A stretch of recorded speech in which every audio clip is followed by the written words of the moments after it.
Hey there, Jake Kurdzic from Backdoor Arts Photography here, and like a lot of folks yesterday, I was excited to get the new Lightroom 6, Lightroom Creative Cloud download.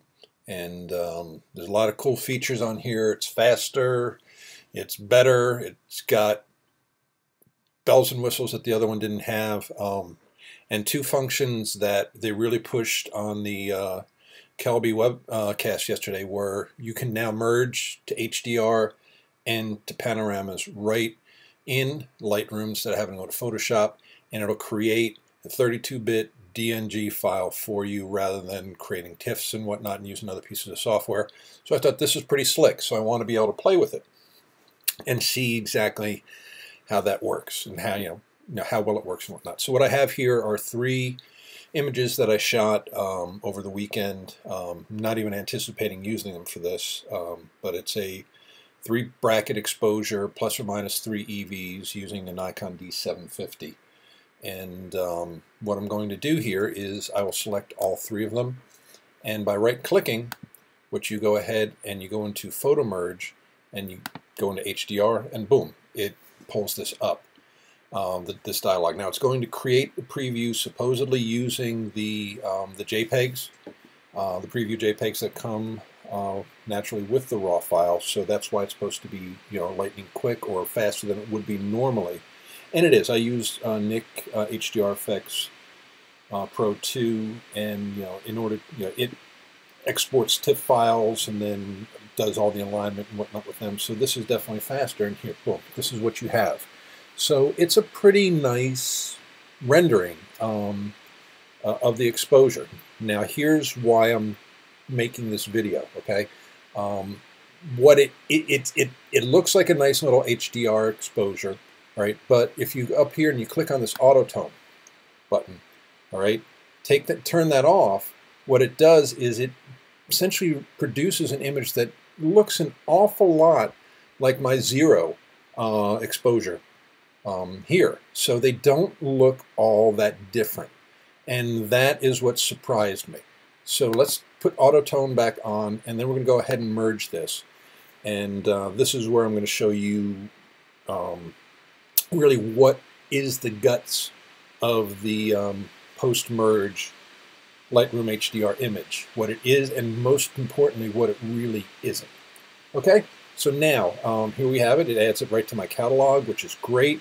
So let's come in and take a look, and what I have, if I come over here and look at the information, I have this 32-bit DNG file, which is now 95 megabytes. Okay, so it's a big file. If I look at my previous one, it's a 31 megabyte Nikon RAW file.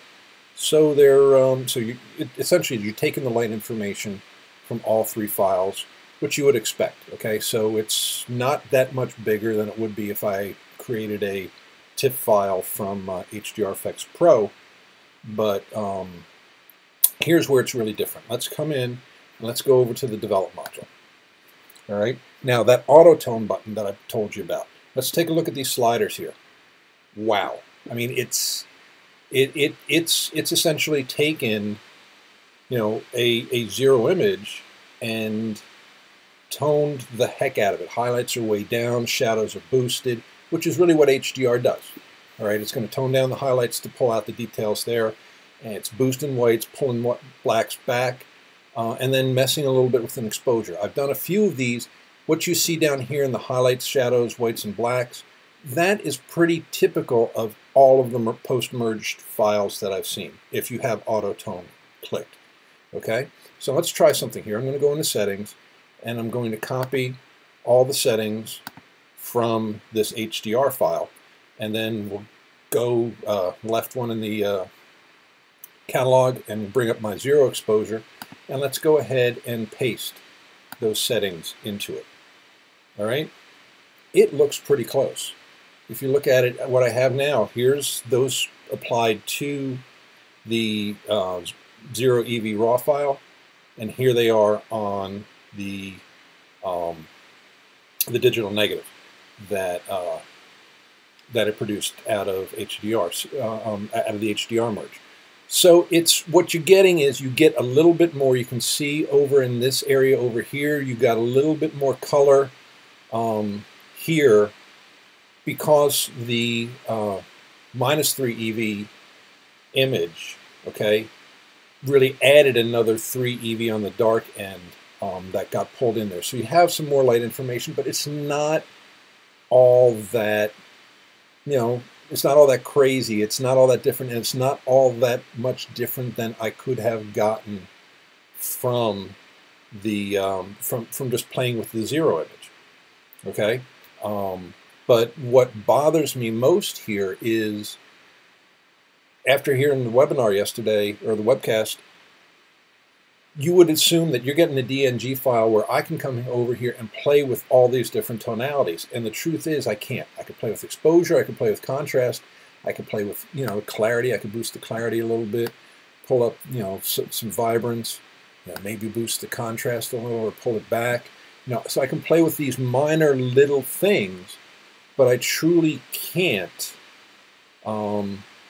use Lightroom by itself to really get the image I want. If I really want to play with some of the, some more with the shadows, some more with the highlights. If I wanted to pull back some more highlights, I can't now unless I go into the brush tools and things. So it's not quite as easy as I would like it to be. For me to do that, what I can do is I can come up here and I can create an export it, and I have something here where I'm just going to create a 24 megapixel version of this as a PSD file. So it's 24 megapixels now. We're going to export this DNG file, the HDR file, as a Photoshop file. I could have done it as a TIFF. I could have done it as anything else. And let's go back here to the library module. And so now I have it here. And now here, I can go ahead and all of my sliders are set as I would want them to be. What that says is it really isn't saving me a file. It really isn't saving me a step if the part of my HDR processing can't, if a good chunk of my HDR processing exists after the merge. If all I care about is getting a decent, natural HDR image like this exists, like it is right now, I'm fine, I'm golden. But if I want to pull back some more highlights over here, if I want to, really pull back on the black some more, all those things, I didn't have room in that other file, right? The shadows, my shadows are already boosted out the wazoo. If I want to pull them back, I to use Lightroom by itself, I still have to create an additional file beyond the digital negative. Is that a problem? No, not really. But ultimately, it's not saving me any more than what I would have done using Photoshop or having used HDR Effects Pro 2. That said, if you've got a couple really big, if you've got just simple, basic HDR merges to do and you learn how to play with this, I can see where this can definitely be an advantage to your workflow. But by and large, for most HDR processing, don't think that it is any kind of grand leap in terms of what it's actually providing you. It's giving you a halfway decent, and we'll reset this, it's giving you a halfway decent image, a 32-bit image. And my apologies here, I used a fisheye on this, so it reset the profile correction. So it gives you a decent 32-bit image with a lot of light information for you to play with.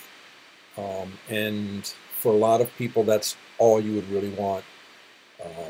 But if you're used to using other HDR tools, this is probably not going to be something that you're going to be doing a lot with. So anyway, that's what I've got to say about the Lightroom HDR Merge. Again, no complaints. It's a nice function to have, but it could have been a lot slicker. I think, if you had clicked Auto Tune, it would have been nice to have that tuned image stored as your DNG file that you could then go ahead and manipulate rather than having auto-tune be just like pressing an auto HDR button or using an HDR filter in your develop module.